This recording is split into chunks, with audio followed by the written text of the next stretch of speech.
All right. Hello, everyone. Good morning. I hope you guys had a wonderful weekend, and thank you so much for joining. I really appreciate it. In today's class, we're just going to talk about risk management, and all you need for this session is a notepad and a pen. That's it. So we're going to make this a bit interactive. So the question sessions will be opened once the entire presentation is over. So if you guys have any questions, you can ask right there. So the members will be granted access to unmute themselves at the end of the session. And feel free to ask if you have any questions related to this presentation alone. So the context of this session is to go over the basics of risk management. So I'm pretty sure you must have heard a lot of traders talk about risk management is important. You should always only like make sure you have a proper risk management when you take the trade. But what is risk management? That's what we're going to cover. So there's a famous quote from Brian Shannon. When he started trading, he specifically mentions in this book that he doesn't chase things, and risk management is the number one job as a trader. So your first job is not a trader, it's mostly you're a risk manager, then a trader. So first things first, I want you guys to take out your notepad and your pen. And I want you guys to write down your account balance. So for example, if your account value, if your trading account value is like 10,000, just write down 10,000. If the account which you trade in is 20,000, write down 20,000. If it's $1,000, write down $1,000. Well, I have multiple accounts, doesn't really matter. If you have multiple accounts, doesn't really matter which account you trade. Just write down that value in a pen and paper. So my first question, have you ever lost more than 5% in a day? Have you ever lost more than 10% in a day? That's my first question. So if the answer is yes, just write it down. Yes, I have lost more than 5% of my account in a single trading day. Or yes, I have lost more than 10% of my account in a single trading day. I don't just want you to just put yes. I want you to write down yes, I have seen my account go down or have a drawdown for more than 5% in a single trading day. Now, have you ever wondered how many days does S&P 500 or the SPY, which you guys trade every single day, how many days have you seen SPY go down 5% or 10% in a single trading day? It's pretty rare, isn't it? You wouldn't see SPY go down like 5% or 6% or 7% or 10% in a day until and unless there is some black swan event happening, until and unless there is something really goes wrong with the economy. So if you wrote yes, and if you've never seen SPY go down 5% or 10% or 20% in a single day, well, you don't have risk management. It doesn't matter if that 5% of your account is $200. It doesn't matter if that 5% is like 2,000. It doesn't matter if that 5% is even $50 or even $10. It's still 5% or more of your account in a single trading day. If you constantly look at your account go down more than 5 to 10%, you're subconsciously training yourself, training your mind into believing that it's okay. Now, regardless of which size of account you trade in, you're still going to blow up your accounts. It doesn't matter if you can afford to lose 200. It doesn't matter if you can afford to lose 500. Your goal is to grow your portfolio. But if you trade it in a way where like I can afford to lose 200. I can afford to lose 300. Well, your portfolio can't. That's 10% of your account. That's 20% of your account. So risk management is not how much you can afford to lose. Now, we're going to focus on looking at the risk management from the side of your portfolio and not from the side of how much you can or cannot afford to lose. All right. So next one. As I mentioned earlier, if your answer is yes, you don't have risk management. And it doesn't matter if that's the money which you can afford to lose. The math doesn't care. It's still 5% or more of your portfolio. I'm sure if you've given your account to a financial advisor, and regardless of the money which you've given to manage your account to him, if you open your account and if you see your account which is managed by a financial advisor being down like 10% every single day, being down like 20%, and one day you open, it's down 20%. The next day you open, it's up 10%. The next day you open, it's down 20%. Will you trust him with your money? The answer is absolutely not. You wouldn't. And if you wouldn't trust someone trading with your account that way, why is it okay for you to do the same with your own self, with your own account? So when you open up and see the performance negative for 5% and the SPY is just trading flat, let's say you took a loss of like 10% or more. Let's say you took a loss of like 15% or more when the SPY is just trading flat. Well, again, you don't have risk management. To put things in perspective, when you trade this way, that is when you lose like 5% or 10% of your account, all it takes is 20 trades to blow up your account. All it takes is like 20 bad trades. That's it. Your account is gone. And trust me, 20 bad trades or 20 trades where you actually go wrong, that's pretty common. You're going to be wrong on more trades than you're actually being right. And not having proper position sizing, not having proper position management, not having proper risk management is how you end up blowing up your account. And again, to put things in context, risk management doesn't mean how much you can afford to lose. Risk management means how much your portfolio can afford to lose. Math doesn't care how much you can or can't afford to lose in a single trade. If your goal is to grow your account, we are going to start looking at things from the eyes of the portfolio instead of looking at things from how much we can or can't afford to lose. So now, with that being said, there is this common misconception. There is this common misconception among new traders that if you want to be profitable, you got to have a higher win rate, which means you got to keep on winning in order to like become a profitable trader. I'm going to tell you, it's false. Talk to any professional trader. I'm not talking about these Discord wannabes who pretend to be professional traders. I'm talking about someone who works at the hedge funds, who works at the trade desks. I'm talking about someone who's a CMT, chartered market technicians. I'm talking to someone who's been doing this for almost 40 to 50 years for their entire life. Talk to them and ask their win rate. It's going to be averaging somewhere around 28% to 30%, which means if they take 100 trades, they're only going to win on 30. They're going to lose on 70 trades, but they're still in the market, not because they keep winning, but their winners always outweighs their losers. Have you ever heard this term called risk to reward? I'm pretty sure you might have heard this term risk to reward whenever you ask someone about risk management. That's a term which has been thrown around. We're going to talk about risk in this presentation. Without even understanding the proper concept of the risk, there's no way we can understand how to calculate the reward. So higher win rate can actually be more damaging to your portfolio rather than doing any good to you. Ask yourself, when do you have a higher win rate? You'll only have a higher win rate, not because like I always like have a proper entries and proper exits. Absolutely not. That's what people tell you before they sell you some courses.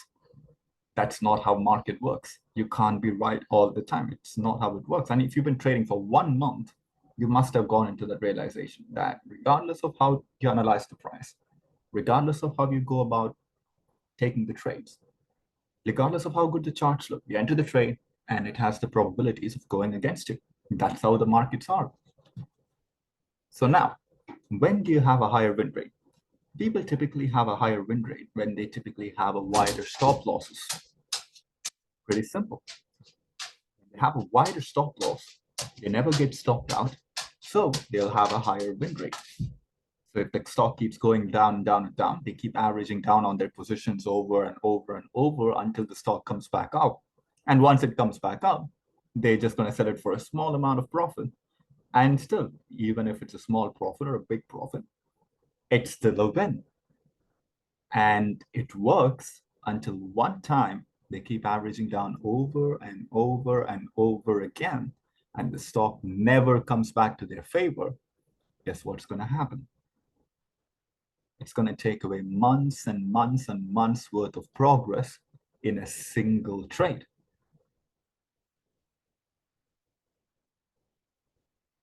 There is this data, there is a study which goes something like this. Traders with higher win rate typically have larger drawdowns and even a negative profit to loss, negative P&L, rather than traders with the win rate of 28 to 30%.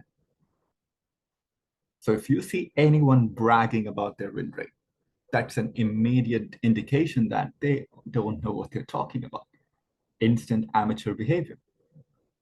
And if you hear someone say, if you have conviction, you got to keep buying. Well, take trading aside. And if you're good at something, if you have a skill, if you have a talent, let's say you play an instrument, and let's say you play piano, let's say you play violin, or let's say you box, let's say like you're good at dancing. When do you get that conviction? You only get that conviction, you only start trusting your gut once you actually know what you're doing. You don't trust your gut when you have no idea about something. Your gut can be really misleading. So is your conviction. Your conviction, when you don't know what's going on, when you don't understand the market fundamentals, when you don't understand the market dynamics, or conviction as a whole, without proper risk backing it, can be really, really dangerous thing to do. You can have a conviction in a particular stock, but you also need to have proper position sizing with that conviction. You also need to have proper position management with that conviction. You also need to have proper risk management with that conviction. A conviction without these three things is what's going to cause massive drawdowns, as we discussed before. And just because you have conviction doesn't mean you have to keep on buying it over and over and over when it takes down your accounts every single week, like 5%, 10%, like consistently. And if you want to stay alive, if you want to stay alive with the portfolio, if you want a portfolio to stay alive, well, if you have a conviction, it's good to have a conviction, especially if you know what you're doing. If you did your fundamental research or whatever it is, that's a pretty common thing to have a conviction. But having a conviction and doubling down on something which the price doesn't agree with, that is not risk management. With that being said, to recap, do not worry about win rate. Do not focus on winning all the time. It doesn't work out. Be okay with losing. And even if you lose, you need to focus on losing less. That's the next step. If you see anyone bragging about the win rate, instead of asking, how will you keep winning all the time? Now, immediately, if you see someone bragging about their winning rate, next question, show me your P&L. Let's see it. Let's see your performance. You're so gassed up about your win rates. Let's see your performance for the last year. Let's see the performance for the year before. They will immediately shut up. Pretty simple. If you want to humble someone, just ask their performance. Simple as that. So don't fall for this trap of higher win rate automatically means a better trader. It's quite opposite. I want you guys to understand this, especially if you're new to the markets. So with that being said, there's a lot of people, especially the new traders, get a lot of message saying that I don't want to trade shares because trading shares is boring. I want that quick money. I want that fast money. I want that aggressive way of making money. I don't want to sound rude, but with that mentality, you're not going to make it.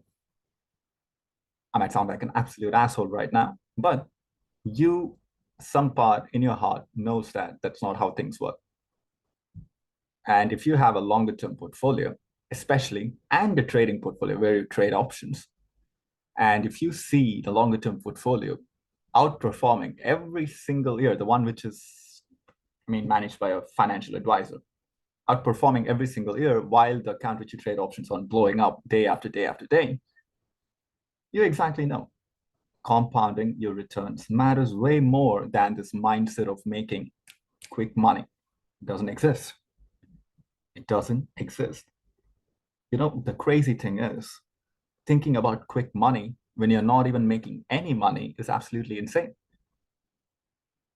And if you want to do this full time, and I'm pretty sure most of you in here, that's what you want to do. You want to do trading as your full-time job. You want to replace trading, the income which you get from trading, with the real job, whatever you have. But again, if that's the case, we got to change that mindset. The risk management is not just about risking less than 5%, less than 1.2%, less than 2% of your entire account in a single day. Risk management also includes position sizing, position management. These two also falls under risk management. And risk management doesn't mean trading with the money which you can afford to lose. Well, your entire trading account has the money which you can afford to lose. If you think about it, that's why it's in your trading account and not in your bank account. That doesn't mean you can lose it all. Just because you can doesn't mean you should. So stop focusing on the win rate. Stop focusing on how much you can or can't afford to lose. If your goal is to grow your portfolio, we're going to look at things from the eyes of the portfolio and not from the eyes of our own personal convictions, not from the eyes of our own personal comfortableness of how much we can or can't afford to lose. We need portfolio to outperform. If you want the portfolio to outperform, we're going to start looking at things from the eyes of the portfolio. And this is one of my favorite sayings. If it's boring, you're actually doing it right. If what you're doing, if the strategy which you have, if the system which you have, if that system is boring, and you can easily identify it when you talk about your way you trade to some newbie or some gambler, and if they look at it and go, oh, Mario, this is so boring, well, automatically tells you, okay, I am doing something right. Simple. And again, boring doesn't mean you won't be making money, by the way. Last year, even with boring, we still outperformed S&P 500. Well, I'd be boring and outperform S&P 500 rather than look for some adrenaline rush and then underperform or even end the day with a negative year-to-date P&L or negative yearly P&L or negative quarter-to-quarter P&L when S&P 500 was up like 17% in 3 months or 18% in 3 months. Inexcusable behavior. Embrace being boring if you want to be profitable. So, with that being said, this is where we're going to dive a bit deep on technical side. If you've been a part of the server for quite some time, you must have heard this term called R being thrown around, especially if you've been following around in my tab. Every time you see a trade, you'll say, I close my trade for 3 hours, I close my trade for 2 hours. But again, what is R? What is the technical term? What does R stands for? R refers to your total risk. For example, if you take a trade and let's say it goes against you, how much you will be losing. That's your risk. That's what, in technical terms, we call it R. Let's say you take an option, and let's say you set your stop losses. Let's say you set your stop losses for 10% out of nowhere. Let's just assume 10%. That 10%, how much in dollar amount will be losing? If you put in $300 in a trade, and if you set your stop losses at 10%, the $30 is called as R. R refers to as total risk. In front of your screen, you can see an example. Let's say there's a stock which is trading for $10 each. And what you do is you just buy 100 shares of the same stock. And you set your stop losses at $9, which means your entry is at $10. If the stock drops $1 from your entry, you're going to get stopped out. So here, it's easy to calculate your total risk. It's pretty simple. Your entry price minus your stop price. Your total risk here is $1. $1 is your total risk. With 100 shares, if the trade goes against you, you'll be losing $100. So in order to recap pretty quick, the R refers to the total risk which you'll be taking before entering the trade. If the trade goes against you, let's say you buy a call option, or let's say you buy 100 shares on a stock. If the share or an option goes against you, how much you will be losing. That's what in technical terms we call as letter R. So in this example, you buy 100 shares at a stock which is trading at $10 each. And if it drops $1 from your entry, you're going to be losing $100. And that $100 is your risk. Or in technical terms, we call it as R. So now, The immediately next question becomes, why is R important? Before opening a trade, having a clear idea on how much you might potentially lose helps with the psychological aspect of trading. If you think about it, ask yourself, when you're in a trade, what causes the panic? What makes you panic when you're in a trade? Have you ever been in a situation where like you just open a position and then you'll be having your eyes glued to your charts? You can't do anything else until you close the position.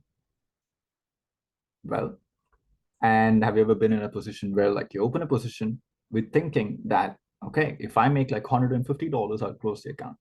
I'll close the trade. And that trade goes up like $20 and immediately you just cut it. Immediately you just cut it, not sticking to your plan. Have you ever wondered why all these things actually happen? It's all psychological, but have you ever sat down and analyzed why? A common answer is, I'm scared that I might lose money. Why are you scared? Because losing on the trade will put a dent of like more than 10 to 20% in your entire portfolio. You can't afford that, aka bad position sizing. The problem with a lot of traders is focus will be more on how much I'll be making instead of how much I'll be potentially losing if the trade goes against me. If you think about it, that's the only thing you as a trader has control over. We don't know what the market's going to do. Using tools like technical analysis gives us a probability of something working out, but never the certainty. The only thing that's certain is having proper understanding on how much will I lose, because that's something which is the only thing, not something, which is the only thing which you have control over. So to recap the things that you just spoke about. If you're new to the markets, instead of focusing on how much I will make if the trade goes against me, you don't know what the markets are going to do. Put your focus on how much you will be losing if that same trade goes against you. The only thing that you have control over is where you can set your stop losses. That's the only thing you have control over. The markets can go up, markets can go down, markets can stay flat. That's the only three things markets are going to do. But again, when you're in a position, you can't make the markets do certain things. You can have expectations for the markets to go higher. You can have expectations for the markets to go lower. But again, it doesn't have to do what you want it to do. You can be good at technical analysis, but again, how many times you're taking a look at the charts and the charts were looking absolutely beautiful. You enter the trade, and then as soon as you enter it, immediately goes against it. Well, that's how markets are. So the only thing which you have control over is where you set your stop losses, and that's the only thing which you're going to focus on, aka focusing on how much we are going to lose if the trade goes against us, rather than focusing on how much I'll be making if this trade goes in my favor. The one thing which you have control over, the other things which you don't. Now, with a solid grasp of this is how much I will exactly lose if the trade goes against me. Not I will lose around the ballpark of XYZ, but I will lose exactly this amount of money if this trade goes against me. Helps you with the planning of the trade. Knowing this is going to help you with the risk to reward. Knowing the answer to the above mentioned question is where the growth begins. Are you risking $500, $600 with stop losses to take profits at $100 and calling it a see profit, take profit? Well, you're not going to survive in the long run, because your P&L is always going to be negative, even with a 70 to 60% win rate, because your losses always outweighs your profits, because you'll be losing $600 every time you get stopped down, but every time you see $100, you're just cutting it. Risk to reward. How will you have a proper risk to reward if you don't even know how much you will lose if the trade goes against you? This is where the R steps in. This is the foundation of risk to reward. It's going to determine how much you're risking. So once you have the answer to how much you're risking, you can start determining at what price point I'll be taking profits on. This is the fundamentals. So to recap, R is the amount of money which you will be losing if the trade goes against you. So having a proper understanding of R, it's going to help you determine the risk to reward on a trade which you're currently in. We're going to do a short exercise right now. It's a simple one, which involves the same R which we just spoke about. So here's how it goes. So there is a stock called XYZ, and it's trading for $50 a share. And let's say you buy 200 shares on the same stock with a $2 stop, which means your entry is at $50 and your stop loss is at $48, and you're buying a total share of 200. So my question is, if you get stopped out on the same trade, 200 shares, if you get stopped out, calculate the R, calculate the total risk. What's the R, what's the risk, and how much you'll be losing if the trade goes against you. Go ahead.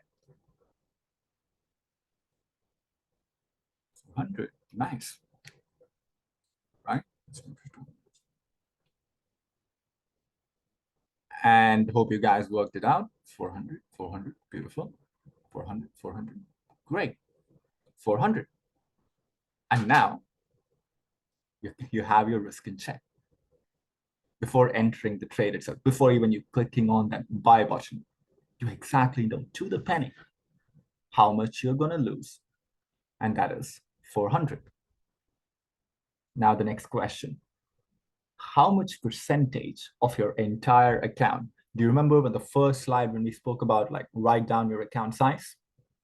If you wrote down your account size, I want you to go to that first thing which you just wrote down. Your account size, it doesn't matter if it's 10,000, doesn't matter if it's 5,000, doesn't matter if it's 1,000, doesn't matter if it's like 500. I want you to do a small calculation. Is this $400 more than 2% of your account? You can just say yes if it's yes. You can just say no if it's no.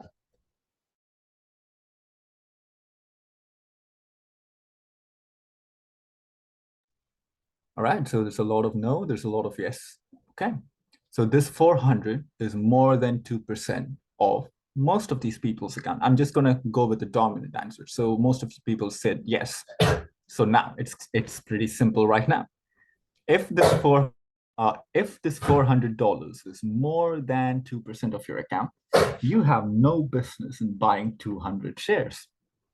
This is what we call as position sizing. Now, in this example, I said 200 shares. Let's say you can afford to buy 200 shares, but that doesn't mean you should, because if you get stopped out, you're going to lose $400. And if you lose $400, you're going to lose more than 2% of your entire account. Now, think about it. Instead of buying 200 shares, which the loss is 400, which is going to be more than 2% of your entire account.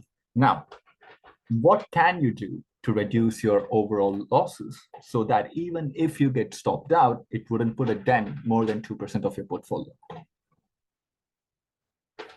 Can you do something like this? What about instead of buying 200 shares, what about you buy 50 shares? What will be your overall loss with the same stop losses? Decrease share size, absolutely. So now, let's say you buy just 50 shares instead of 200. For the same example, instead of losing 400, your losses goes all the way down to $100. So now, same question. Is this $100 more or less than 2% of your entire account?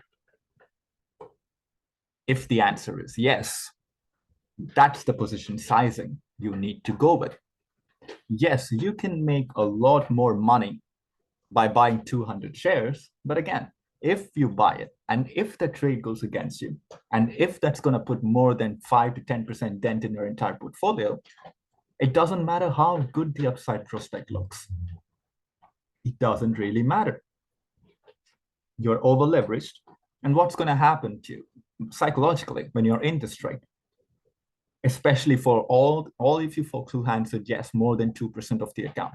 what's going to be your psychological aspect? Let's say you open this position and you're going to be looking at the charts every single time, because every time it goes lower and lower and lower, that panic feeling is starting to build up. Because when you open your account, if you see your account down like 3% already, and it's not even just 2 minutes into market open, and you open your account again at 12:30, your account is down like 10% right now. And then you open your account by the end of the trading day, your account is down like 12%. And again, you can say, oh, it's just $400. That's something I can afford to lose. Well, you can, but your portfolio can't. And when the SPY is flat for that day, your account is down like 10%. Regardless of how good the upside prospect looks, you had no business in buying 200 shares on this position, because it had put a dent of 10% in your portfolio. And at that time, you wouldn't be sitting and wondering, it's just $400, I can afford to lose that. Nah, you're going to be stressing out, because you look at the percentage of your account and you're going like, oh, damn, I over leveraged. Or let you see this go down to like $300, you panic sell because your account is already down like 8%. You panic sell it, even though the plan is with the stop losses at 48. And as soon as you panic sell, you see the stock price just rips higher. Why does this panic sell happen? Because you're over leveraged. And if you notice something here, how are we calculating our share size? We're first having a plan, and we're calculating how much we will be losing from that plan, the R which we spoke about, the risk. We are taking that risk down. We're writing down this risk of $400, which you guys answered a while back. And now with that $400, we are going to our overall portfolio and calculating, is that $400 more than 2% of my entire account? If the answer is yes, well, I have no business in buying 200 shares now, do I? Okay, so let me buy 50 shares. If I buy 50 shares, my losses become $100, which is 2% of my account, which is the amount of risk which I can actually take. Now, if you're just risking $100, and if it's less than 2% of your account, think about its psychological standpoint. How will your mindset be?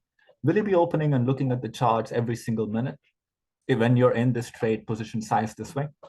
And have you ever wondered why paper trading, psychologically, when paper trading, you don't care, but when it comes to real money, you care a lot? Well, with paper trading, you don't care if you lose that money. We are bringing that same psychological aspect into the real money as well. And it will only be possible with a proper position sizing.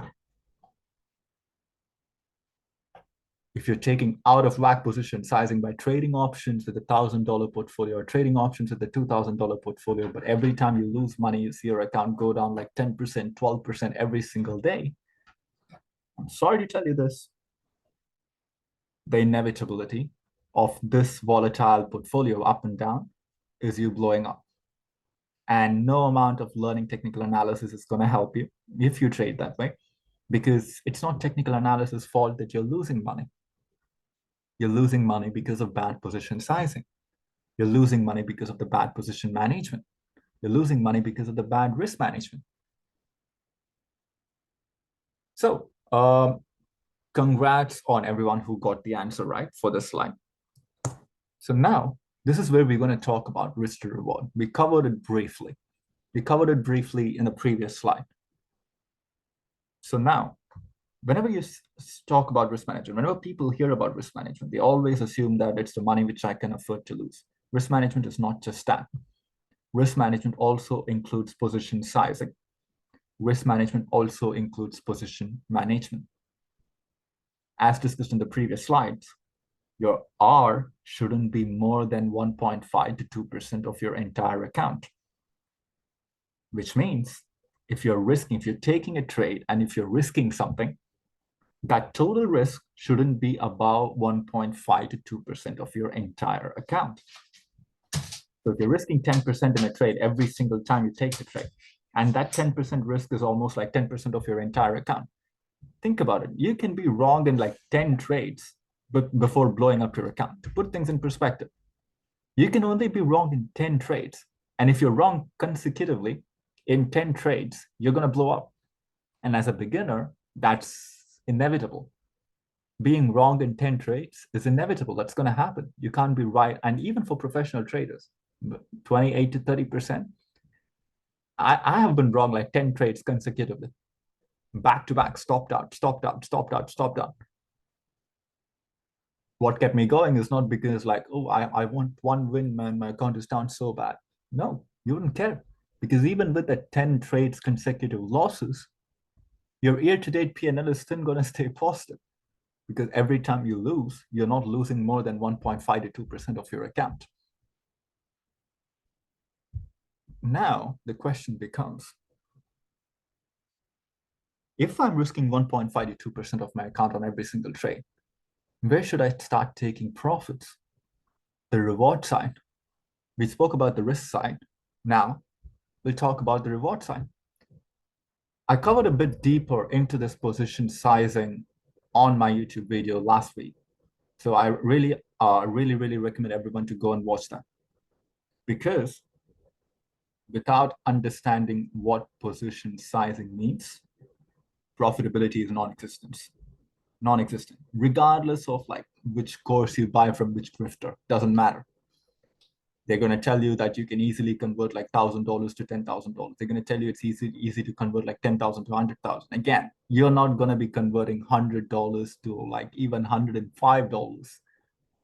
You're not going to do it consistently without understanding position sizing, without understanding position management, without understanding risk management. It's not going to happen. And it's not for anyone who is in a gambling mindset. This goes for anyone who wants to do this seriously. This goes for anyone who has been retired and they can't afford to lose money anymore. This is for people who are actually trading with their retirement money. This is for someone who, not only for the retirement people, this is for also for someone who wants to take this seriously. If you're just looking for some side hustles or just like some options money just open, just like buy a call option, make like $200, like get lucky, if you lose it doesn't matter. Well, this type of trading is not for you. But again, this is for someone who wants to do it full time. And if you want to survive full time in different market conditions, this is how you do it. If you lose on a trade, your account shouldn't be down more than 1.5 to 2%. Absolutely not.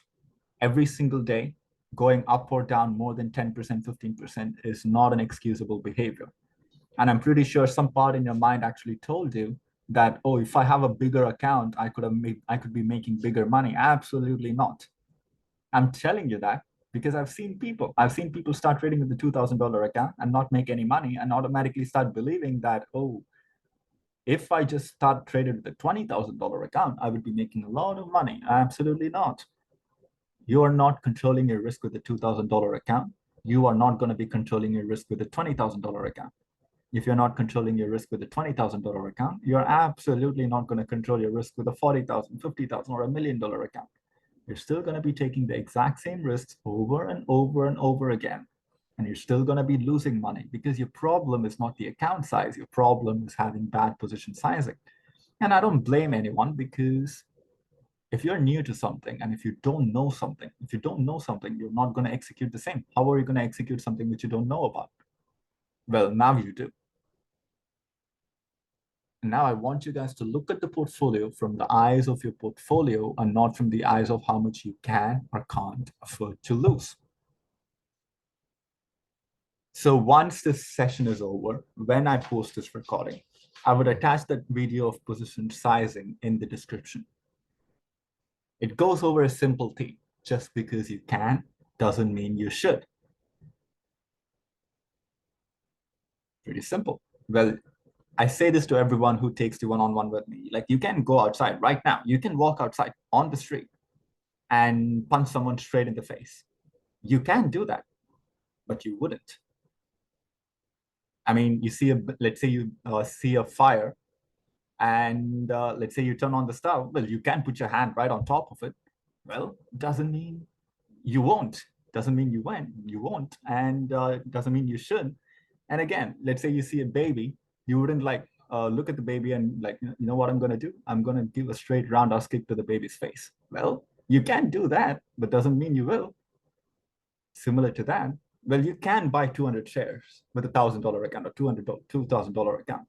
Well, You can do that. But again, if you do it, you're going to lose like 20%, 30% of your entire account in a single trade. Doesn't mean you should. Common sense. So I want you guys to go ahead and check it out. It's a very, very important topic. So I gave you the basics of it. That's the concept. You have to size your positions.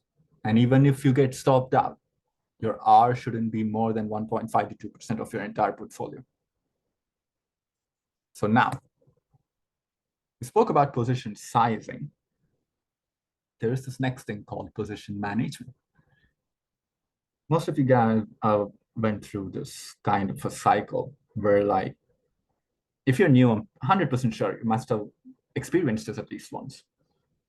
You take a trade and you'll be up like 200%. And you get a bit cocky and you'll be like, you know what? I'm just going to let this thing ride. And then you go carry on with your work, come back the same evening, open the position, and now you're all of a sudden you're down like 30%.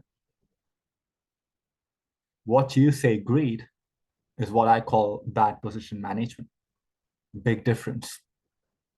You see a position go up like 200, 300%, but you didn't sell it.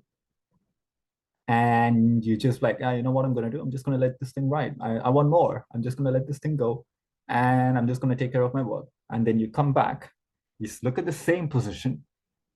All of a sudden, you're down like 60%. Didn't only lose all your profits, whatever you made. You lost even your initial investment. Bad position management. You can have a proper position sizing. You can have a position sizing in a way where like you only lose 2% of your account.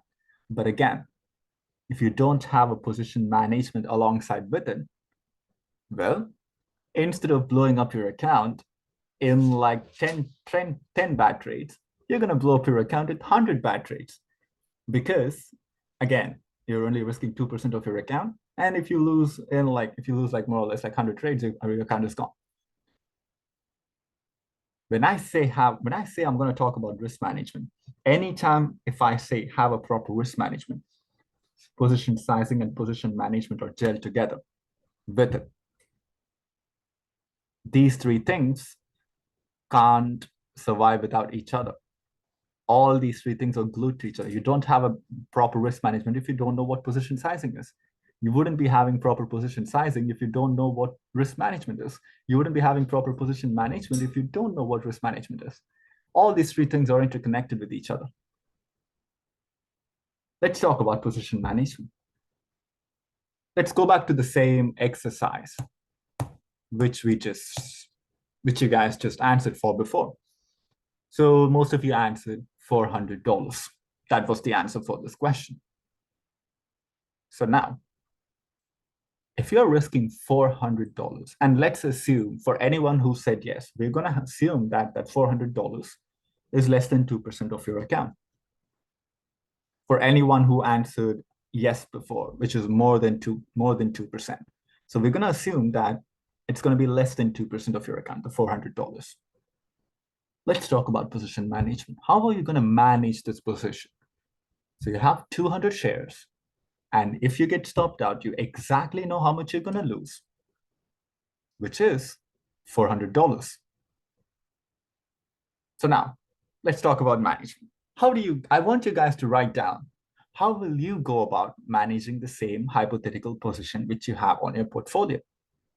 Your entry is at $50. Your stop loss is at $48. Your total risk is $400.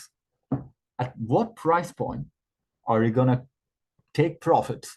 At what price point you're gonna, okay, I'm up, I'm gonna close this trade. There's no right or wrong answers. Give it a try. So simple exercise. If you get it wrong, it doesn't really matter. So it's always your own opinion here. Give it a try. How will you manage this position? Let's say you have this stock in your portfolio. You have 200 shares in your portfolio at a cost average of $50 each, and your stop losses are $48. Your total risk is $400. How will you manage this position? Simple. at last candle's low. Take profit at R3, 1200, 3 hours. Beautiful. Keep pressing the stop loss as it moves up. Okay, a 1200 gain. Beautiful. Okay, so we got a lot of answers here. We got a lot of answers, and again, this is 56 a share. Okay, beautiful. Cover the initial risk. Yes, sir. So I can see like people from my server are showing off here. Like I understand Carlene, Ellie, Leroy, take profits at 3 hours. D Smith, beautiful. Cover the most of my initial risk and keep moving the stop loss. All right, fine. So I'm gonna go over it regardless. So most of you got it right. Most of you got it right. So someone said at the last candle's low, and someone said keep moving the stop loss and keep raising the stop loss as it moves up. Exactly. Now, gotta ask yourself, at what point, where should I move my stop loss to? That's the next question. So where will you move your stop loss to? And what point you need to even start moving the stop losses to the upside? Position management. And let's say like you buy at 50, your stop loss is at 48, and let's say it goes to $50.50. It goes up 50 cents from your entry. Let's say it goes up like 75 cents from your entry. Should we move our stop losses then towards 50? Absolutely not. I'll tell you. And I also get a lot of questions about trailing stop losses as well. This might help you guys to understand how to set that trailing stop loss properly as well. So now, let's take the same scenario. $50 entry, $48 stop. You're going to hold on to this position without making any changes until it moves $2 up from your entry. So think about this. Your risk is $2. You entered at 50, your stop loss is at 48. So if the stock drops $2 from your entry, you're going to get stopped out. You're going to wait until the stock price moves up $2 from your entry. So now think about it. When that happens, you actually made $400. Now that $400 was the money which you would be losing if the trade would have gone against you. That's the answer which you guys gave before. And now you are $400 in profits. This is when you do something called as covering the initial risk. That's the technical term. And someone answered this in the chat. Congrats. Covering the initial risk. What does it mean? It means you have 200 shares, and when you actually made the money, what you would have lost when you got and stopped out, you instantly cut half of your positions. Instantly. So now you're up $400. Now you're going to cut 100 shares right over there. If you notice something, we're not cutting the entire 200 shares here. The trend is still good. The stock is still working in your favor. There is no reason for you to cut it. Cut the entire position. And you might have heard this term, you need to scale out. You need to let the winners run. Ever heard that? You need to let your winners run. You need to cut your losers short. And it's all sounds good, right? Like, but they'll never tell you how to do it. That's the problem. This is how. So now you have your stop losses at $2. You might have lost $40. I mean, you might have lost $400 if the trade had went against you. And now you are profitable. You're up $400, which is the money which you would have lost if the trade had went against you. And now you instantly cut 100 shares. You take profits from the 100 shares instantly and move the stop losses from $48 to your break-even price, which is 50. So now think about it. What will happen right now if the stock from $52 drops all the way to like 48 again? You're going to get stopped out on the other 100 shares at break-evens at $50 each.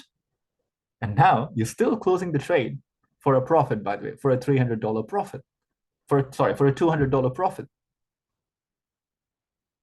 Now, two advantages to this. Number one, you're not letting a winning position turn absolutely into a losing position. You were up to $400 at one point. You're not letting that up $400 turn into a minus $400 because you didn't manage it properly. You cut half of your positions right there. You took profits on the half. You moved your stop losses on the rest to break evens. Now, even if you get stopped out, you're still going to close the trade for a small profit. This is what we call as break-even trade. I wouldn't call it a profit because you got stopped out. So it's a break-even trade, more or less. So now, let's say this trade keeps going higher and higher above 52. Now you have 100 shares left on this position. You're not going to be sitting and thinking, damn, I should have held some positions. It keeps going higher. You're not going to be sitting there and thinking about that because you have some runners left. You still have the 100 shares on the table, which is going to keep monetizing the trend to the upside. So now, where will you take the second profits? That's the next question. Again, you can't keep holding on to it forever. So when the stock price moves to $54, which is $4 from your entry, which is 2 times your stop losses to the upside. So you have your initial risk at $2, right? If the stock dropped $2 from your entry, you would have gotten stopped out. And now stock moved up 2 times your stop losses to the upside, which is currently trading at $54. You're going to cut your next half. You're going to take profits at the other 50 shares. And you're going to move the stop losses from the break-even price towards the recent higher low, whatever you see on the chart. If you don't understand what higher low or lower high means, I would highly recommend having a basic understanding of charts. So even if you don't know what higher low or lower high means, let's just assume the higher low is at $52 right now. The $52 is the place where you first secured half of your profits at. So you're going to move your stop losses on the other 50 shares towards $52. You're going to move the stop losses up from 50 to 52. And now you're going to close your entire position at 3 times your stop losses to the upside, which is at $56. And most of you got it right. 1,200 gain, 3 times your stop losses, 3 hours, absolutely beautiful. So now, when you're risking 400, when you're risking $2 from your entry, you should capture at least $6 to the upside in profits, which means your stop losses is at $48, your entry is at $50, your risk is $2 from your entry. If you're taking this trade, you should only be closing your entire trade when the stock hits $56 to the upside, which will be 3 times your stop losses and profits. And this is what we call, in technical terms, 3R. 3R. It's pretty simple. 3 times your stop losses in profits. So if you're risking $100 in a trade, if you buy 100 shares, and if you set your stop losses at $1, you should make at least $300. You should aim to make at least $300 in a trade. If you're risking $20, you should be aiming to make at least $60 in the trade. You have to stick to the fundamentals of 3Rs, regardless of if you're day trading, regardless if you're scalping, regardless if you're swing trading. Just because you're scalping doesn't automatically mean that, okay, I can buy like 50 contracts and I can set stop losses at 10% of that 50 contracts. And if it goes up like 2 cents from my entry, I'm going to make like what, $200, and I'm going to call it a win. That's not how you trade. So now all of a sudden, $200 is a lot of money. What if the trade didn't go in your favor? 10% of your account, 20% of your account down the drain? What's the point? What's the point of even being involved in trades like this?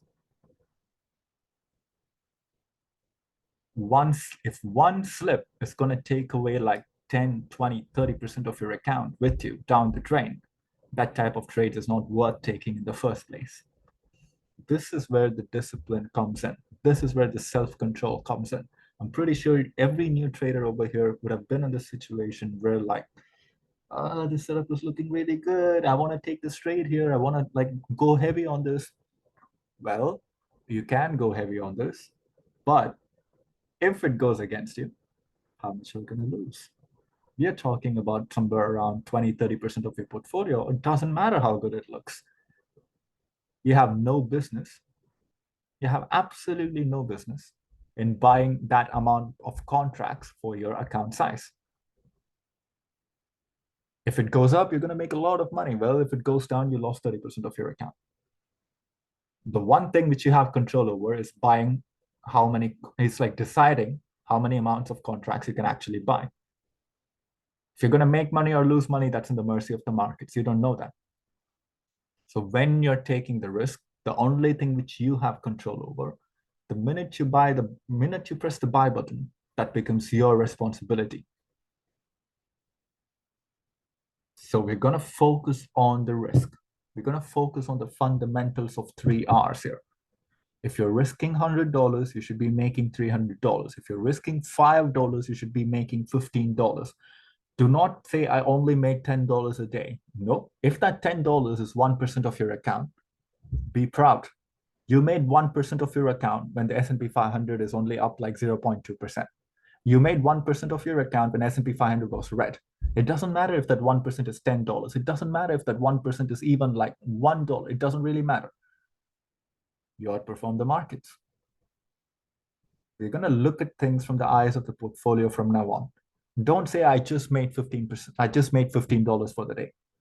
Well, if you're trading with $1,000 account, well, that's 1.5% of your entire account. Be proud of it. You made 1.5% of your entire account when the market is flat.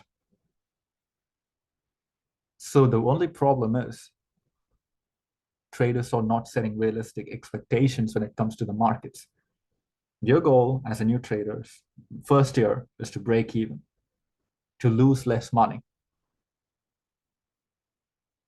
Now, with this set of rules, risking only 2% of your account in a single trade, not risking more than 1.5 to 2% every single time you go wrong, it's going to teach you a lot of things.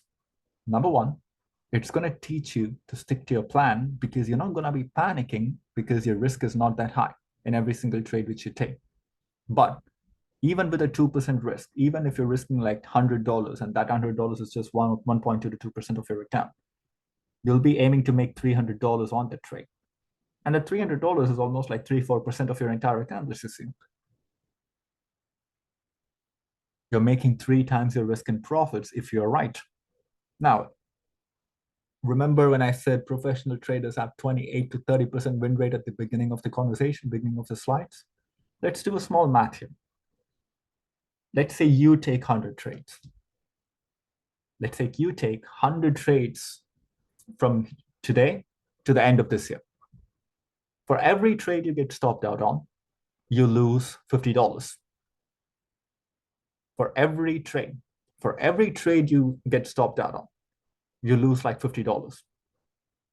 And I'm going to give you the exact win rate as the professional traders, 30%.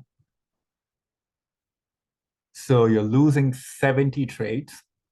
And how much will you lose?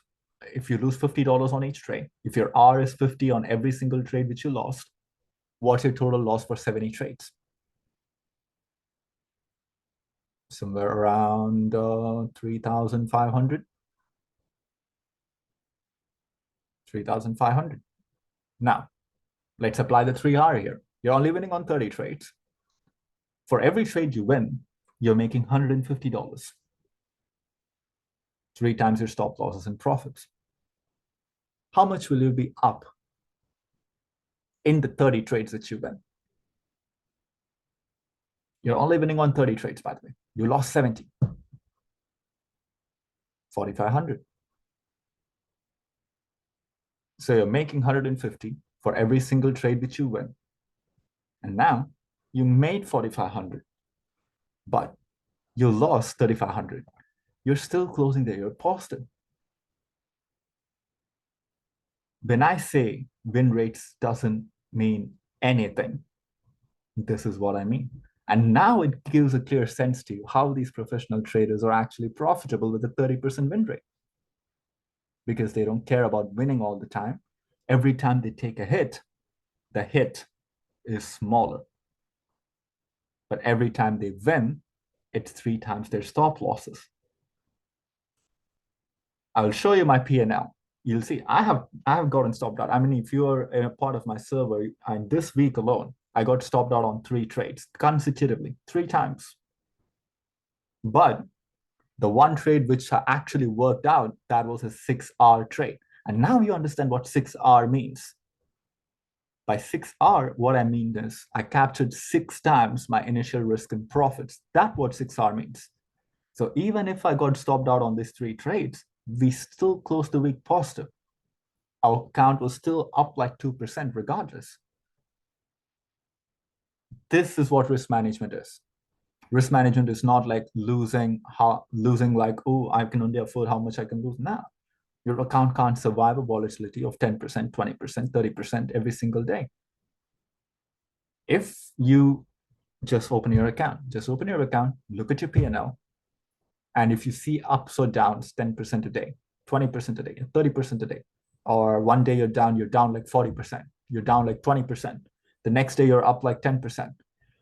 Well, I'm sorry to tell you, if you're going to keep trading that way, you're leading down a path which is inevitable, which is blowing up.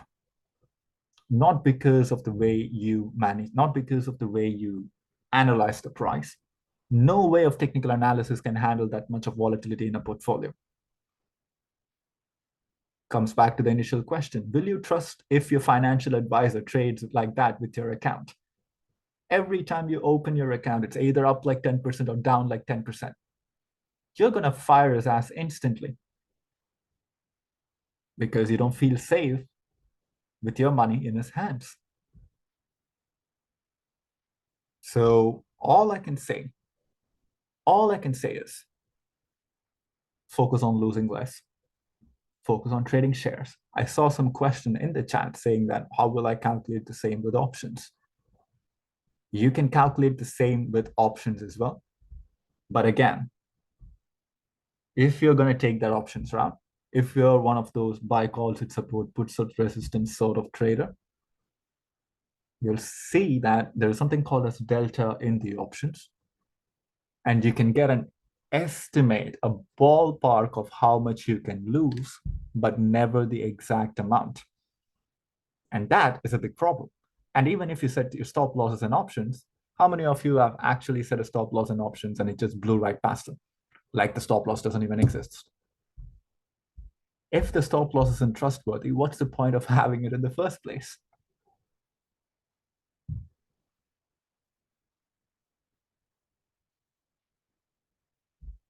So, number one, I hope this is clear. I hope that the theory of 3 hours, the theory of 2 hours is actually clear. So now I can understand, oh, it's easier said than done. I can sit here and say like, oh, you should always make 3 times the stop losses and profits. No, you never tried it. You never held on to your positions because of your bad position sizing. Because you never sized yourself properly, which prevented you from holding anything. Plus, you got bombarded with all these shit advices in the Discord as well, saying that, oh, holding anything overnight is very risky. Why? Oh, I don't know. I lost a bunch of money. That's why I would never recommend anyone holding overnight. Just because you lost a bunch of money doesn't make it holding something overnight is a bad idea. You lost a bunch of money. I mean, by a bunch of money, you can automatically assume he or she lost half of their accounts by holding something overnight. Does it mean they just suck at position sizing themselves, or does it mean like holding anything overnight is a bad idea? It just means they suck at swing trading. They suck at sizing their positions. That doesn't mean, well, he lost 50% of 50% of his portfolio. So if I take the trade, I would lose 50% too. Nope. That's not how you go about anything. So that's just why you've got to be very careful who you take the advices from, especially in the stock market. And stock market is the only place where people can give nasty advices and get away without getting hurt. So if you're a new trader, focus on risking only 1.2 to 2% of your account in a single trade. That's it. And when you trade this way, you will see how easy it gets to holding on to the position. It's going to build that discipline because there's no panic there. You exactly know to the dollar, to the penny, how much you will lose. And you exactly know, even if you lose that, how much your percentage of your portfolio is going to be down. You're going to stick to it. It's going to build that discipline of holding something, number one. And number two, it's going to build the discipline of not over leveraging on a single trade. And number three, it's going to build the discipline of managing that position. Let's say you set a stop loss of $2, same example which we covered before. You're going to stay disciplined at cutting half at 52, cutting the second half at 54, and closing the trade at 56. 3 hours, I'm done. I don't care what the stock price does after. And if it stops me out at 48, I'm done. I don't care what the stock price does after. Simple. And now when you learn all these things and then switch to options, and then switch to other instruments like futures. It doesn't matter if you trade futures. It doesn't matter if you trade options. It doesn't matter if you trade Forex. Instruments which you use to trade doesn't really matter. Most problems which beginner traders face is they start trading shares, they lose money, and then they jump to options. They start trading options, they lose money, and then they jump to futures. They start trading futures, they lose money, and then they jump to Forex. The problem is not the instrument which you trade. The problem is the risk management underlying the same thing. The common denominator is the bad risk management. The common denominator is the bad position size. The common denominator is the bad position management. So learn the importance of position sizing. Learn the importance of position management. Learn the importance of risk management. And you'll see how easy it gets to holding on to the positions in the direction of the trend. Do it the right way. So now there's something called as trade selection. What is trade selection according to anyone here? I'm pretty sure like you look at charts and if you're new to technical analysis, getting a support or drawing a support on resistance levels doesn't make it an analysis, by the way. If I go to the Discord and then go to the bot commands, that bot is going to do exactly what you did.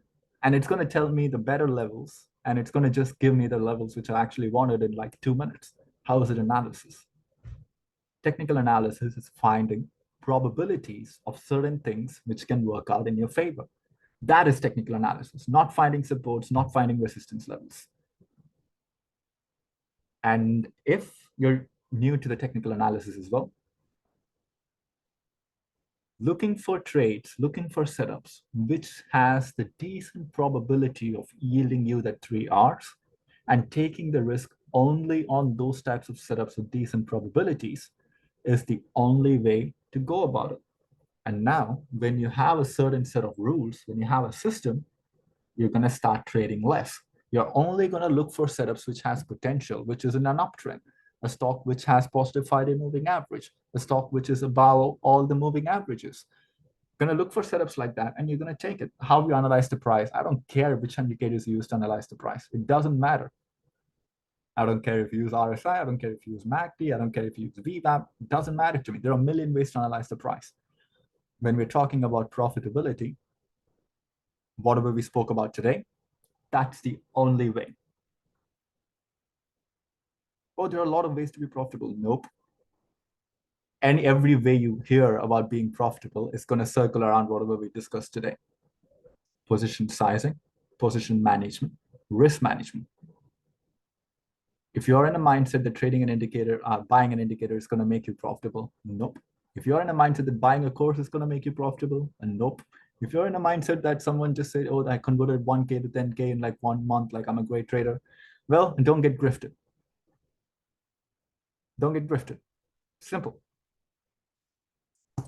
So now, To wrap things up, whatever we spoke about today, that's fundamentals. That is the fundamental building block of trading: position sizing, position management, and risk management. Without having a proper understanding of these three, profitability doesn't exist, regardless of how good you are in analyzing a price. You can be absolutely great in predicting what the markets are going to do. But if you have a shit risk management, if you have a shit position sizing, if you have shit position management, you are not going to be profitable. So before entering the market, stop entering the market with the mindset of I have to make $100 or $1,000 or $10,000 a day. Start entering the markets of, okay, I'm going to have a plan. Start entering the market with the mindset of, okay, even if I get stopped out, I'm not going to lose more than 2% today. Start entering to the market with the mindset of, even if I lose the 2%, I'm just going to walk away instead of revenge trade it and then make that 2% into 4%. Put the risk first. And the beauty about this is when you put the risk first, you'll see the money follow you automatically. Now, when you follow the money, when you enter the market, oh, I want to make $100. Okay, you take one trade, you get stopped out, you lose like 100. Now, what you're going to do? What your mindset will be when you lose the 100? You entered the market with the mindset of making 100. Now you're down 100. What are you going to do? Your mind is immediately going to tell you, okay, take this trade. You lost this 100. Take this trade. And if you win this, you're going to make that $100 back. And you take the trade, you lose another 100. Now you're down $200. And now the frustration builds up. You see the $200 down, and now your mind is like, oh my God, you're down 200. Take this one trade, and if you win in this, that's the last. I swear, I promise, it's the last trade. If I take this trade, and if I win like $200, well, now you're down another 200. Now you're down $400. Now you hate yourself for it. And then this is where you start blaming the market makers. This is where you start blaming the markets for gunning for your puts. Trust me, the hedge funds, the market makers, or the markets, or the brokerage doesn't care about the $200 in your put options. They have bigger things to worry about other than your $200 puts or your $200 calls, which goes against it. This is the problem of entering the markets with that mindset. It's a never-ending feedback loop. Revenge trading. And calling it revenge trading is simple, but you got to go a bit deeper. What causes it? What makes you get to that point?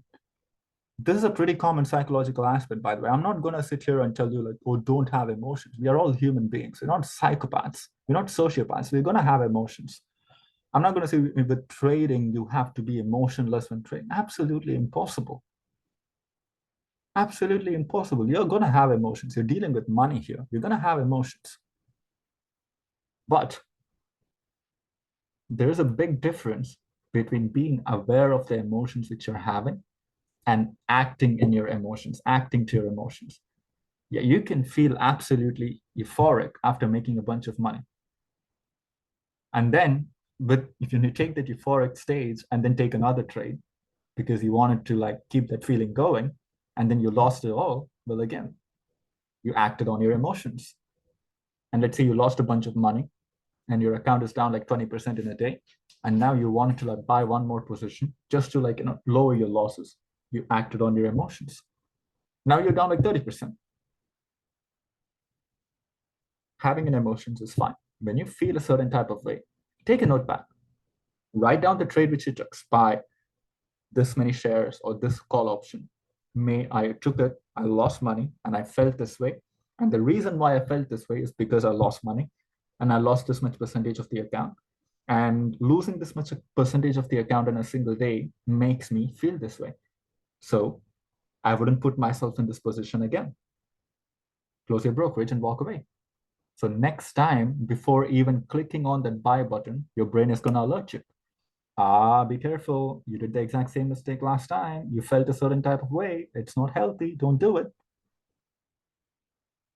Well, that's where the growth begins. Understanding about your own flaws. Market's going to put it right in front of you. So put your risk first. The money side will follow you automatically. Number one. So I'm going to give everyone a chance to unmute yourself. And if you have any questions, feel free to ask anything related to this particular topic. Please do not ask anything about technical analysis on SPY or QQQ. I'm not going to answer that, but anything about risk management, anything about that. So you guys should be good to go. If you have any questions, feel free to share. I just wanted to understand how to calculate risk when trading options. Okay. Okay, this is how I would go about it. Same way. Now, before you opening a trade, stocks or options, doesn't really matter. You have to know how much you will lose if that trade goes against it. Let's say you take an option, and let's say you set a stop loss as $2 from your entry, and you pick a strike price, and you've got to know how much you will lose if the stock stops you out. The only problem with options here is there is no actual way of knowing exactly to the penny how much you will lose, because there is a lot of factors which determine that money. There is delta. There's a bunch of Greeks, delta, theta, vega, gamma. They're all going to impact the options pricing. There is implied volatility, which is going to impact the options pricing. And the way the gamma moves is going to impact the options pricing. And you're not even, you not only need to be right with the price, you also need to be factoring in the time aspect as well. You got to be right with that particular time frame. So when you're planning, when you're calculating the risk, well, you got to factor in the time as well. You can be right. Let's say you have a 1 month out option. You can be absolutely right. Like the stock will be consolidating for 28 days straight and then move like to your target at one last trading day. By that time, you already lost like all your extrinsic value. Everything is done. And now your risk to reward got constricted to a heavy amount. You were right on the trade, but you're wrong on the time. Technical analysis is going to give you a probability of certain things working out, but it's never going to give you a probability of certain things working out by this period of time. It's impossible. That's my problem with options. There's a lot of other ways of trading options, especially if you're new to the markets. And do not jump into options blindly. Do not look at these YouTubers showing you the screenshots of making a bunch of money. I can show you 100 screenshots of people having losses for every one profitable screenshots which these people share. That's the reality of the options. And if you're trading options for at least a month, I'm pretty sure you must have realized how brutal it can be. Trading options without understanding proper position sizing, position management, it's a losing game. You don't have to walk into a burning building and get burned to a crisp to realize that walking into a burning building is going to give you a first, second, third degree burn. So if you're trading options, if you're going to calculate the R, easiest way to do it is to get an estimate, get a ballpark of how much you can lose. You can calculate that using the delta on your strike price. Take a delta, let's say an option has a delta of 0.60, which means for every dollar more, you'll be making or losing $60. If you set a $2 stop, it's 120. Just add like 30 more dollars to it. So it's going to be somewhere around $150. So now you know an approximate value of how much you will lose. Now that's your R. 150 is your R. Now go back to your account size and see, is this $150 above or below 2% of my entire account?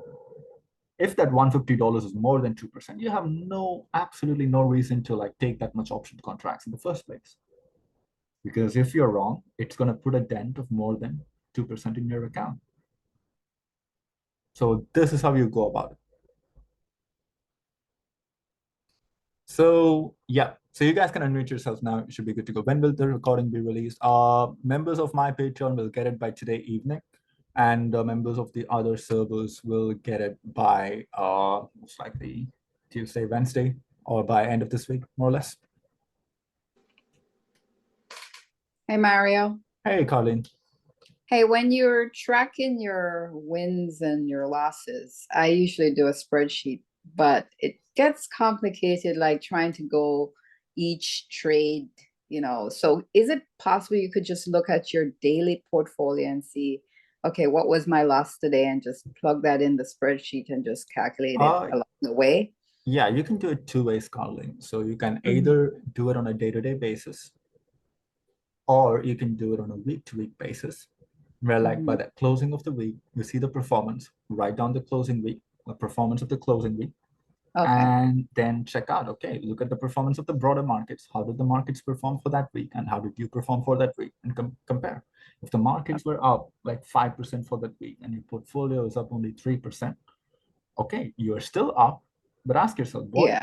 what I could have done better to outperform the markets. If I would have corrected the small thing, this would have worked out. So next time I would do better. But again, I can understand, I can completely understand this is like I'm saying 3%, I'm saying that is an over the top expectations, not because of the 3%, but Mhm. having that expectations to beat markets every single week. There are certain weeks which is going to be absolutely nutty for us. The markets will Right. be up, but every stock which we take, we're going to get stopped out, stopped out, stopped out. We're going to be closing the week negative 2 to 3%, and the markets are like positive 2 3%. I'm not going to say like set that expectations as a standard, but it's just going to help you improve. When you set the performance of S&P 500 as your standard, it's going to help you improve. Look at your weekly performance, compare it to the markets. If the markets are flat and you're positive, great. But again, this can be a double-edged sword. How are you positive? What did you trade? Were there any circumstances in that week where you were like down more than 10-20% and then you slowly took it back to 5%? If that's the case, write it down. That's not healthy. What would have Mhm. happened if it didn't come back? Mhm. You'll be on the Okay. markets. So weekly stuff's better. Some people do it on a quarter-to-quarter basis, 3 months once. Okay. You can do that as I well. think I could do weekly. Yep. I think weekly is a little bit more efficient for me. Yep, that'll be way better. That'll be way better. So Yeah. weekly, write on the performance, and journaling, do it every day. If you take a Yeah. trade, journal it. But again, when you're comparing the performances, do it on a week-to-week basis. It's gonna stop the cluttering. Yeah. All right. Sounds good. Thank you. And thanks for all the teaching. Nah, This it's is all really great. so All right. pleasure. Pleasure is mine. Yep. Hey, Coach. Hey, Larry, what's up? Man, Coach, What's up? you the GOAT, man. You the GOAT. Hey, I'm glad it's You the helpful. GOAT, man. I You hope the it GOAT, cleared man. I a tell you few that. things for you, though.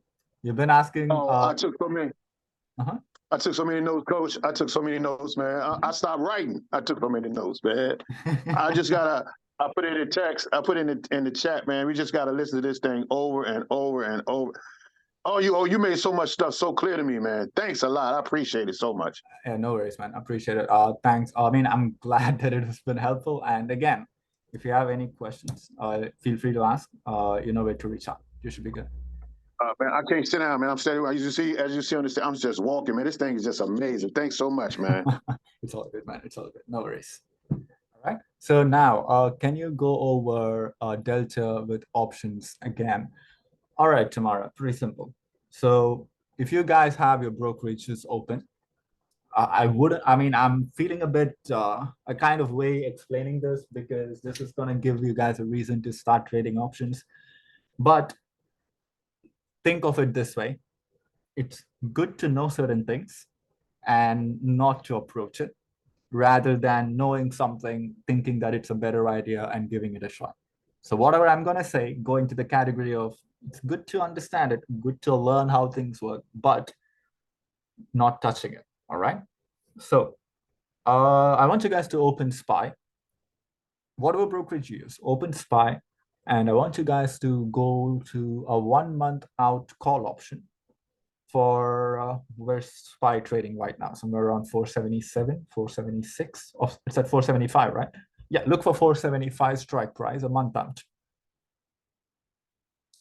And when you open that option, you'll be seeing something called as option Greeks. And under that option Greeks, you'll see something called as delta, vega, gamma, theta, RHO, implied volatility, and all that stuff, all that fun stuff. Look at the value of delta and write it down. It should be somewhere around 0.50 to 0.60, somewhere around that ballpark. I don't have it on the platform that I'm trading.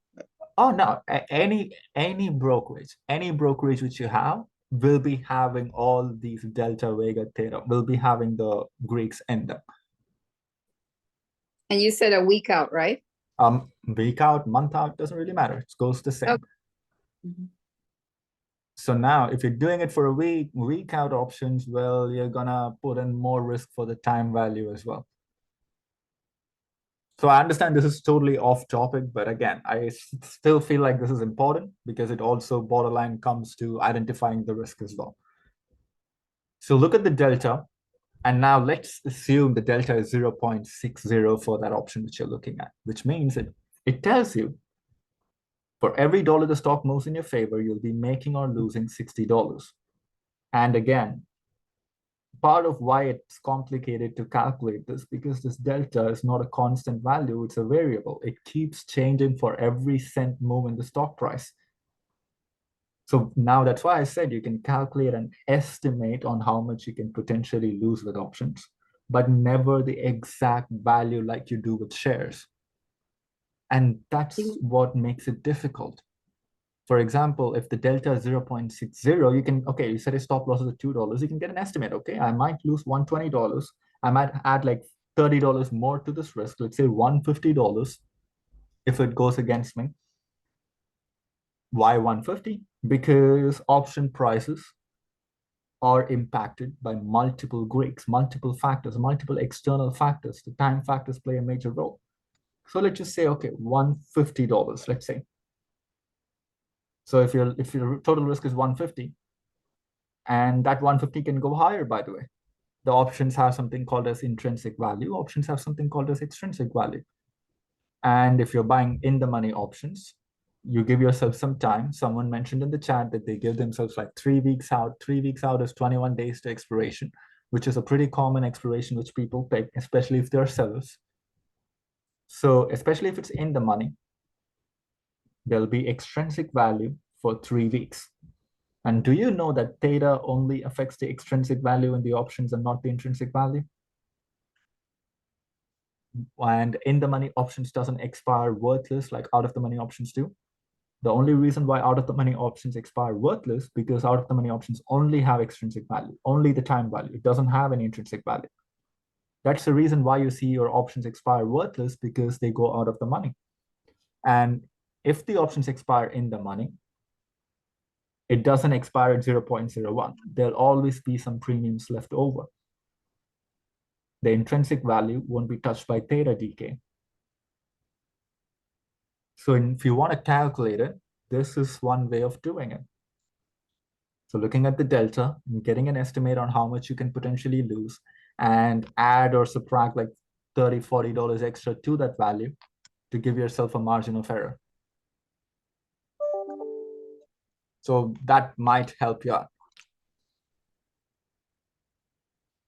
So if you can't find the delta in your brokerage, just just DM me your brokerage which you use, and I will look it up. I'll let you know how to look into it. Thanks. Thanks for all your teaching. I'm done with options as of now. I'm only doing shares at stop loss. Beautiful, Laurie. That's one step closer to the growth. How do we join your Patreon? I just put in the link so you guys can join in anytime you want. Shares. And with shares, it's way easier to control the risk, way easier to manage your positions. And anyone who tells you you can't make money with shares, well, again, goes back to my initial thing. Why will you listen to a homeless guy how to be a millionaire? That's the same thing. Why will you listen to someone who's been losing money by trading shares on how to make money with options? They're not even making money with shares. How are they going to make money with options? Pretty simple. Fidelity. Fidelity will absolutely going to tell you exactly to the penny, the delta, vega, everything is going to be thrown right in your face as soon as you click on the options contract. Anything with Fidelity, TOS, they're gonna show you every single detail. Same with Tasty Trades as well. With Robinhood, you're gonna do a little bit of work. You have to click on the options contract for that page to show up. But yep. So I hope this session was helpful. And for members of the Patreon, you will get the recording of this meeting by end of today. if you have small accounts, if you have a small account, should start? Absolutely not. Absolutely not. Stay away from pen Mario, stocks. I have a Go couple ahead. of questions. Go ahead, Tops. So one is, so we do a stop loss, and I have seen or heard by next day it opens so wacky that your stop loss doesn't matter and you get more losses, even though you have risk management and stop loss in place. Mhm. How do we handle those kind of situations where the price swings big time during this, Okay. evening hours? Yeah. Okay, so there is a strategy which Brian Shannon uses, which I incorporate in my trading sometimes as well. So this is how it goes. So on the first 5 to 6 minutes is where the price gets too volatile. There is a reason for that too, because there's going to be more more liquidity into the markets by the institutions, and there's going to be more price movements or the shares which has been exchanged by the hands of institutions in the first 6 minutes, which causes that volatility in the first place. So let's say you enter a stock with the $2 stop losses. Brian Shannon typically removes all his stop loss for the first 6 minutes of the trading session and then put it back in to avoid getting stopped out or getting faked out on a stock which you're actually in an uptrend. Oh, great advice. So, I mean, again, this is only do this if you know what you're doing, because this can turn ugly real quick. If you don't know what you're doing, this can be like the worst thing you can do. Sticking to your plan sometimes going to save you a lot of money. If you get stopped out, it's all right. Getting stopped out happens. You can always look for re-entry. And if you see it going up, you can always re-enter again. But this thing, like not having, like removing the stop loss for the first 6 minutes into the open and then re-adding it to the stock price, especially if you have a tighter stop loss, if you have a larger position with a tighter stop loss, it's going to help you not get stopped out on a position quickly. So you can try this out. Let's say like you're already in a position and you already took profits on most of your positions, and now you only have some runners going and you want to milk every single one of the upside potential in the stock. First 6 minutes, remove the stop losses, and once the market settles down with the initial volatility, add it back in. So this is what Shannon does. This is what Brian Shannon actually does. So it's going to prevent from getting stopped out on the positions or getting faked out on the positions by a lot. Yeah, makes sense. Yeah, thank you. Right? Another question I have is the $56 example, right? So if the stock goes to 66, right? So we move the stops every $2 up, or do we Okay, after 56? Okay, this is the wait? thing. The $2 up is because our initial stop loss was at $2. So let's say take the same example, right? You enter at $50 and you set your stop loss at $46. You're not going to make any changes to that position until it goes to 54, which is $4 up from your initial entry, initial risk. So because, for example, 200 shares, $50 each, stop loss at 46. So your total risk is $4. With 200 shares, you'll be losing somewhere around $800 if you're wrong. So if the stock price goes up $4, you'll be up $800 on that same position. When you're up $800, you're going to cut half. So now you already sold 400, and now you're only holding now you already sold 200 shares. You're only holding like 200 shares right now. Now, if it keeps going higher and higher, for every $4 up, you're going to start taking profits because that's your initial risk.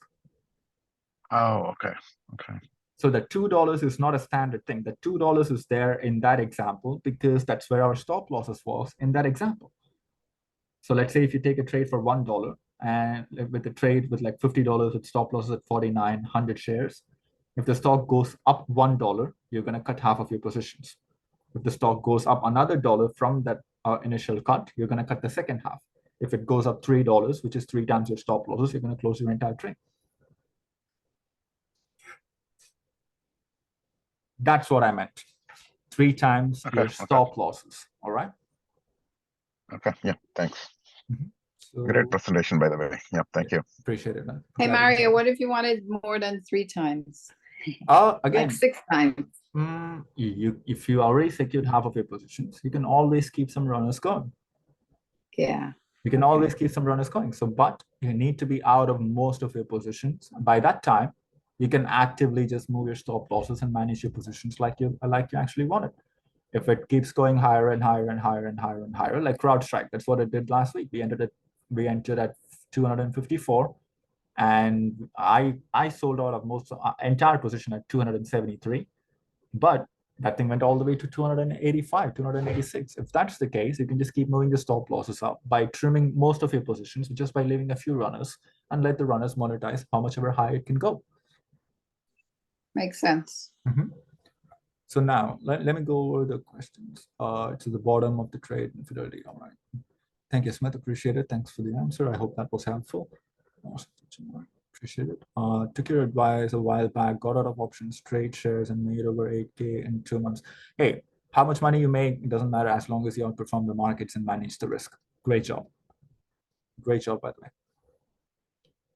Can I set my stop losses as well as my options closing price, basically setting a window on the options? Again, options close price, what does that options close price has any significance to the stock price that is? You need to set the stop losses based off of the stock price, not at the base of like random 10% or 20%.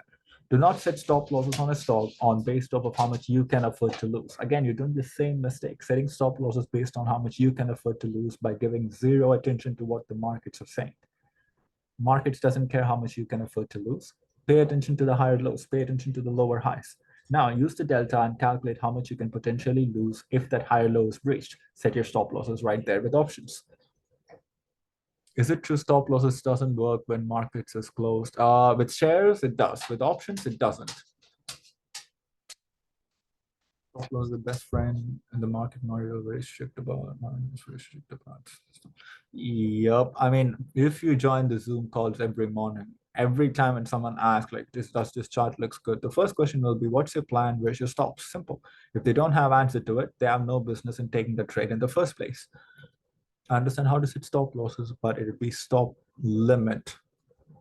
But would it be stop limit in order to be set the cash out price as well as stop loss? Well, the only difference with stop limit order is nothing but you're just telling the markets, if it drops to this particular price point, I'm willing to sell it here, but not lower than here. That's what you're telling the markets. Pretty simple. Let's say you have a stop loss at 48 and you set your limit price at 47.90. You're just telling the markets that, okay, I'm willing to sell it at $48, but not lower than 47.90. That's it. How do I find delta and theta in E-Trade platform or Charles Schwab? Erica, the best thing to do, I don't use E-Trade, I don't use Charles Schwab. The best thing to do is just Google how to identify option Greeks in E-Trade or your brokerage in Google. It's going to give you the answer instantly. The first link which you're going to find is the answer to this question. That's going to be outright straightforward rather than me talking about something which I don't know. I honestly don't know because I don't use both of these brokerages. So that's going to be the easiest way to approach the things, by the way. So Mario, can you explain that about taking the stop losses off at the market opens? All right. This is how it goes. So let's say you are in a position. Let's say you open something on Friday. And when I say the Tuesday when the market opens, for the first 6 minutes, you should remove the stop losses from the contract. Again, do not do this if you don't know what you're doing. This is just how Brian Shannon does it. So he just removes the stop losses. He doesn't get stopped out on any of his positions within the first 6 minutes of the market open. So after the 6 minutes is done, once the price settles down with the initial volatility, then he adds back his stop losses. Adds back his stop losses either to the exact same place where it was the day back, or move his stop losses up towards that recent intraday lows which the market made before bouncing off to the upside. So this is one way of managing the positions. Not the only way, but one way of managing the positions to avoid the initial traps which the market set for you.